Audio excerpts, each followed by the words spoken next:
Let's see how RTX 5070 Ti will perform in Cyberpunk 2077. I will be using Intel i7-14700KF, 32GB of DDR5 RAM, and RTX 5070 Ti. We at 4K resolution, completely maxed out graphics settings, no dlss, no frame generation, and path tracing of course is on.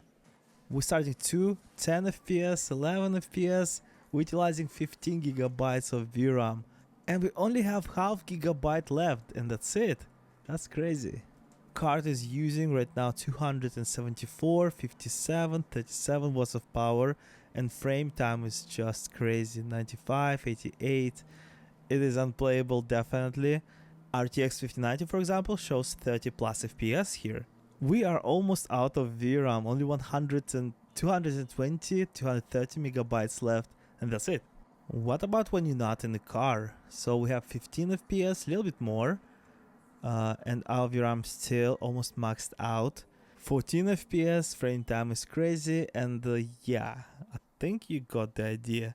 Still 4K resolution, maxed out settings, no frame generation, but dlss quality. And let's give it a second. And we at 36, 35 FPS.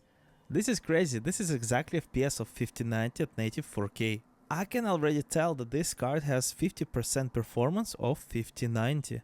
Right now Cyberpunk a little bit more playable only because we have 30 milliseconds frame time, and controls, yes, they're heavy, but it is more playable. We're utilizing less VRAM, 12.8 gigabytes. Yes, that's a lot of VRAM still, but that's very acceptable in my opinion. 14.3 gigabytes of RAM and using almost 300 watts of power, which is very acceptable also. In the same time, for $1,000, I wish FPS would be much higher, to be honest. I believe this type of gaming 4K ultra settings must be more accessible, but for some reason it's just hidden behind paywall. Give us like $1,000, right now it's $2,000 for, maybe no, $3,000 because of scalpers for 5090. It is just pure madness how much money you have to pay just to play Cyberpunk at Ultra 4K. I really hope the market will crash. Someone will release the graphics card which costs like $500 and you can play everything just maxed out. But because of Unreal Engine 5 or greedy corporations, this will never happen. It will get only worse in my opinion. Still 4K resolution, maxed out settings, but dlss performance, no frame generation. And let's give it a second, and we at 54 FPS. So from 35 went to 52, 51. It is quite a big jump to be honest, but this is dlss performance. This card is not great in Cyberpunk, I think. Or you can play it without ray tracing. Why would you play it without ray tracing? I mean, it still looks good, but for $1,000, I want to play this game at maxed out settings, of course, because $1,000, that's a lot of money for GPU, and you won't be able. DLSS performance looks quite alright, to be honest, because this is new DLSS transformer model. Old one would look like an ass. But it feels like Nvidia created a big problem and then they decided to create a solution. And new DLSS transformer model is quite cheap solution in my opinion. Nvidia easily could invest more money in this new line of GPUs and make them way more powerful. Trust me, if 5070 Ti would be as powerful as 4090, that would be a game changer. Everybody would buy these GPUs. But with what we have right now, it is basically the same 4000 series. Just slightly more powerful, like 9%, 5%, 15%, and that's it. And also there is no stock, so Nvidia didn't produce a lot of chips. It feels like Nvidia don't really care about GPUs anymore, they just don't want to lose a market. 4K resolution, maxed out settings almost, path tracing is off, ray tracing is on, DLSS is quality, new transformer model, and no frame generation. And we gain not much FPS, from 35 to 46, 47. It is still not very impressive. Path tracing is off right now, no frame generation, DLSS quality, so basically this is 2K upscaled to 4K. Yeah, this card is quite weak in Cyberpunk in my opinion. It doesn't seem that this card should cost $1,000 in my opinion. And the card using right now almost 14 GB of VRAM. So unfortunately, Cyberpunk still not very playable on this card. And also frame time is 23, 20, 22. When you have 47 FPS, that's very heavy. So it's not completely playable.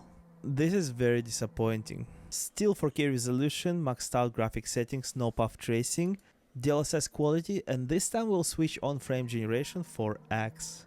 So from 50 FPS we went to 150 FPS. It is smoother, yes, but it's not as playable as 150 real frames, only because real frames are 50, 45, and I can feel a little bit of latency because there is not enough information, and yeah, this is not very playable again. For multi-frame generation, you will need to have at least like 70-75 FPS because there is performance hit. So if you have 60 base FPS and you switch on multi-frame generation, your base FPS will go to somewhere around 45. There are 25% of performance hit on the base FPS. This is why you need to have at least 75-80 base FPS to have good experience with frame generation. 1440p resolution, maxed out settings, DLSS quality, no frame gen. And 1440p maxed out settings, we have 60 plus FPS finally. So this is more like a 1440p card. But why would you pay $1,000 for this? When people paying $1,000, they want to have 4K experience. They probably have very good screens.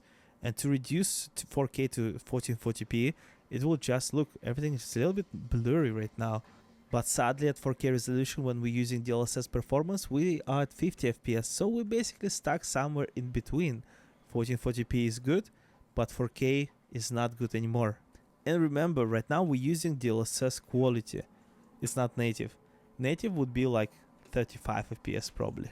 So if you have 2K screen, this is very good card for you. If you have 4K screen, that's not good card anymore. Don't buy it. The only card you should be aimed for is 5090, I think. Maybe 4090. Yeah, PC gaming nowadays is so expensive. Funny enough, PlayStation 5 Pro costs less than this card. Or you can just ignore releases where they use path tracing. 1440p resolution, DLSS quality, maxed out settings, but right now for X frame generation.